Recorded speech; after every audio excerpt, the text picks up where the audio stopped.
In today's class, we will learn the uses of literary devices like chiasmus, climax, anticlimax, innuendo, and another is highlight. So, what are the literary devices? We will learn 5 literary devices. Is that clear? And let us look at the first literary device. Okay, what is it? Chiasmus. Chiasmus. Okay, what is it all about? It is one of the most beautiful literary devices in English literature. It is used by great writers such as Shakespeare, Alexander Pope, John Milton, and famous speakers and leaders. And if you look at the definition of this literary device called chiasmus, it is it's a literary device in which order of words or ideas are reversed. Okay, I want you to look at some examples I'm giving you. Okay, what is it? You know, shape your habits. Shape your habits. Understood? What does it mean? It is a series of what? What is this? Order of words is reversed. Got it? Shape your what? Habits. Habits shape you. If you shape your habits, habits will shape you. Like I'm telling you, wake up early in the morning. Good habit. Go to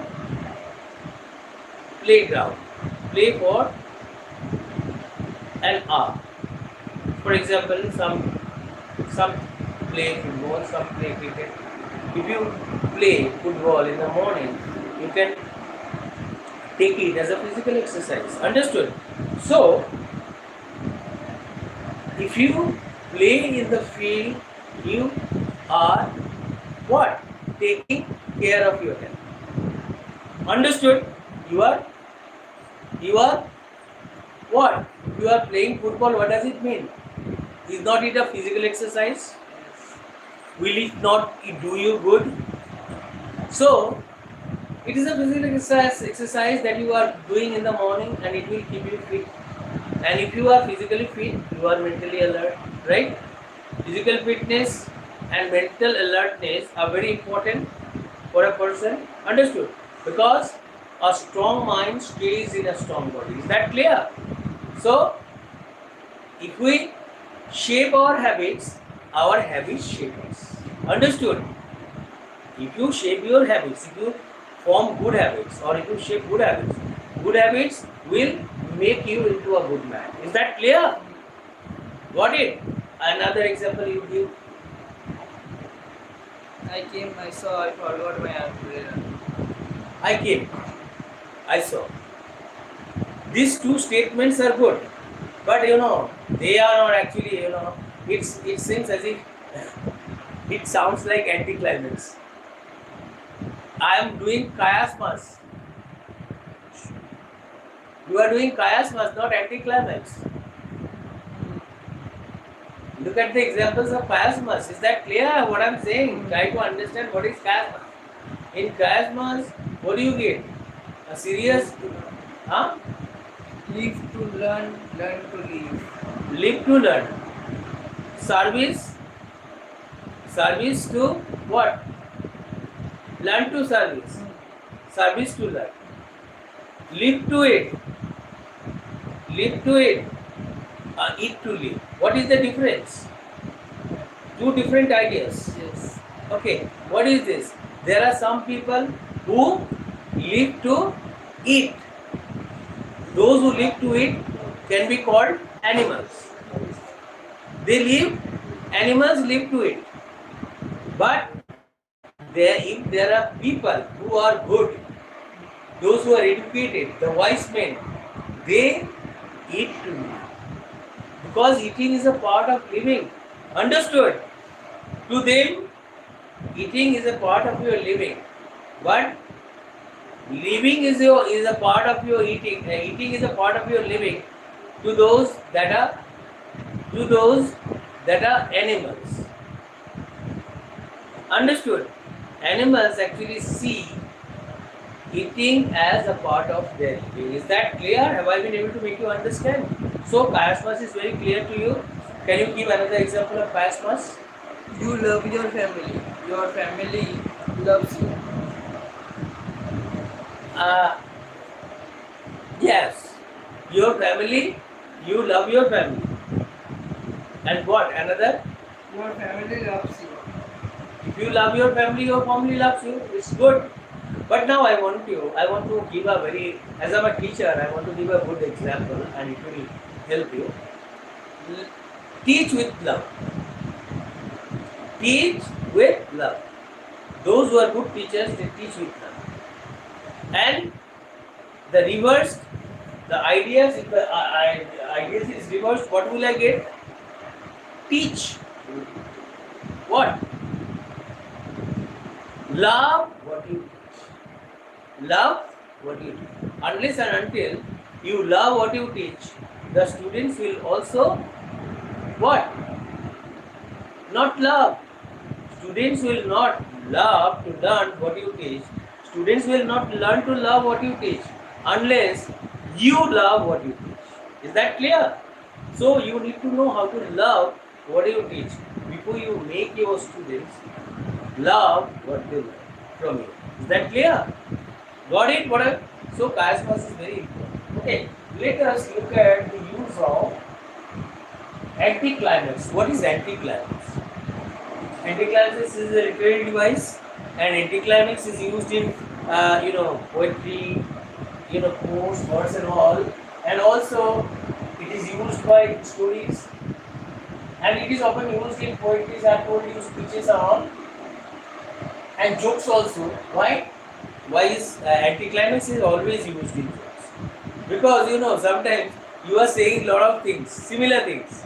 Okay, suppose you are saying, I have killed a lion, I have killed a tiger. Suddenly you end up saying, I killed a rat. What is this? It is anticlimax. What is this? Actually, what I need to say is that a series of exciting ideas suddenly ends with an ordinary thing. A series of exciting ideas. When you say, I kill a lion, I kill a tiger, and suddenly, what do you think? It ends with an ordinary thing. What is this? The killing of a rat. The person who kills a lion, is it okay for him to kill a rat? That is called anticlimax. Is that clear? So, anticlimax is used in poetry, stories, player speeches, and jokes. Why? To create humor. Is that clear? Surprise, disappointment. Anticlimax is used in stories, speeches. Got it? Why? To create humor. Understood? And in jokes also. Got it? So I'm sure you understood, and disappointment and surprise sometimes. Now let us learn some examples. Okay? First I have given you an example. Now give another one. He dreamed of becoming a great scientist. He dreams of becoming a great scientist. He dreams of bettering the world or changing the world. Then last thing, what does he do? Changing the world and eating mangoes all days. Is it befitting? Is it acceptable? Is it not anticlimax? Yes. Is it not ending with something ordinary? Is it not ending with something ordinary? You are dreaming of being a scientist, right? If you are dreaming of being a scientist, you are thinking of changing the world, right? Hello? Clear? Suddenly you say, eating mangoes all day. Your statement ends with something ordinary. But two sentences that you made were very good. You dream of being a scientist, good. Dream of changing the world, good. But suddenly, your sentence, when it reaches climax, climax, instead of reaching it, is anticlimax. What is that? You suddenly end with an ordinary thing. What is that? Eating mangoes all day. Understood? So, I hope you enjoyed learning anticlimax. Is that clear? I want to give you one instance, Actually, there is a drama, best example of anticlimax. And in the drama Middlemarch by George Eliot, there was a character, and the character wants to be a doctor. He wants to change the world. He wants to help the society. Will, that very character, the name of this character is Will. Will, and that hero wanted to be a doctor, wanted to help the society. Clear? But he couldn't help. Why? He had a wife, his wife's name was Rosamond, and Rosamond always made him spend a lot of money, and she was fond of luxury, and she was fond of spending a lot of money. And to make his wife happy, he gave a lot of money to her, and she spent money like water.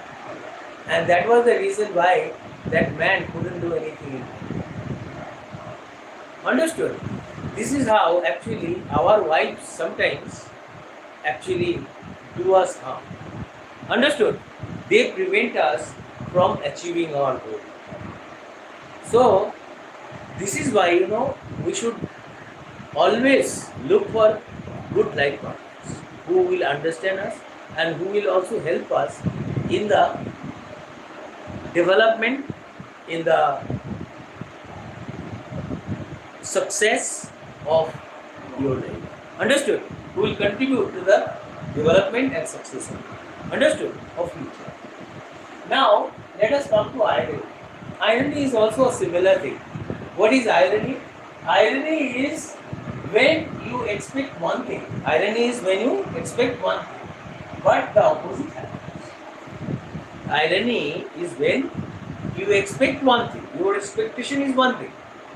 Understood? But the opposite happens. Can you give me one example? You expect one thing, but the opposite happens. Irony. What happens? The librarian lost his library card. The fire station caught fire. Another one, A swimming teacher cannot swim. a swimming teacher cannot swim. It means you expect one thing, but what happens? The opposite. It is, irony is when you expect one thing, but the opposite happens. Fine example. Fine example, the best example can you give? What according to you will be the best example? The traffic police get a speeding ticket. Speeding ticket, it means punishment. Traffic police shouldn't do that, but he did that. Another example, beautiful example to remember. The lifeguard need to be rescued. Lifeguard, it generally doesn't happen with him, but he needed to be rescued. Yeah, it is good. But very good example of irony. The teacher fails the examination. The teacher, even the teacher himself fails the examination. It is really irony. Teacher who teaches cannot pass. Understood? Another one. The weather reporter get caught in the rain. The weather reporter gets caught in the middle of rain without an umbrella. Weather reporter who actually informs us about weather, but he himself is caught in the middle of pouring rain, or in heavy rain without umbrella. Is that clear? That is really irony. Good. Now climax. What do you mean by climax? We know climax is the literary device in which what? Climax is the literary device in which thoughts, ideas, emotions, or events are arranged from the least important to the most important. Right? What? We have read anticlimax. Now we are reading climax. Climax is a literary device in which ideas, events, emotions, right, are arranged from the least important to the most important. Right? Got it? Can you give me one example of climax? He whispered, Yes. then spoke, We whispered first, then spoke, then shouted. then shouted. Sequence. We are maintaining a sequence and we are reaching the climax. Generally, we whispered, maybe you might have seen some ghost. You whispered about the presence of ghost that you are seeing. You whispered, then you what? Spoke. And finally you shouted. That is, you are maintaining sequence. What is that? From the least important to the most important. Can't you give me the best example to remember forever of climax? She learned. She learned. She practiced. She learned. Okay, very good. Because suppose you are learning. If you are learning how to speak in English, what will you do first? What will you do? If you are learning how to speak English, speaking course, English speaking course. If you are learning how to speak English, okay, what will you do? You practice, and then what will happen? Then You learn, practice speaking, then she became a champion. and you become a champion. That is what she reached climax. If she wants to be a footballer, great footballer, what will she do? She will learn to play football. She will practice and she will become a great footballer. This is how she can reach climax. Isn't it? Peak of success. Got it? This is how she reaches the peak of success. And the steps to be followed are first learning, then practicing, then reaching her goal. Is that clear? This is how you reach your climax. Okay, now give me a very easy to understand definition of innuendo. Innuendo. E-N-N-D-O. Innuendo. What is the definition of innuendo and what does it talk about? Innuendo is a literary device in which what? Speaker suggests some things or speaker suggests something indirectly instead of saying it openly or directly. What are these innuendo? Innuendo, there are many things. You actually criticize someone. I'm telling you. Suppose, you see, I always get late. Late or not? Finally you are what? On time. You are criticizing me. You are saying, finally you are on time. What does it mean? You are indirectly criticizing me. It seems to you as if you are making a sentence. Understood? But there is a hidden meaning in it. What is the hidden meaning? You are making a statement. Words are wrapping. And what? The insult is what? The result is the insult. The hidden meaning is the insult. Finally you are on time. What does it mean? Sir, you get late every day. Finally you are on time. Understood? Instead of criticizing me, instead of insulting me, you are what? You know, you kill with kiss. You insult with sweet words. Finally you are on time. What does it mean? Innuendo. You are saying something, what? You are criticizing me without what? With words, without hurting my feelings. What is this actually? Innuendo is a literary device. Innuendo is a literary device in which the speaker suggests some things indirectly instead of saying it openly. You are suggesting something indirectly. You are hurting my feelings indirectly, not directly.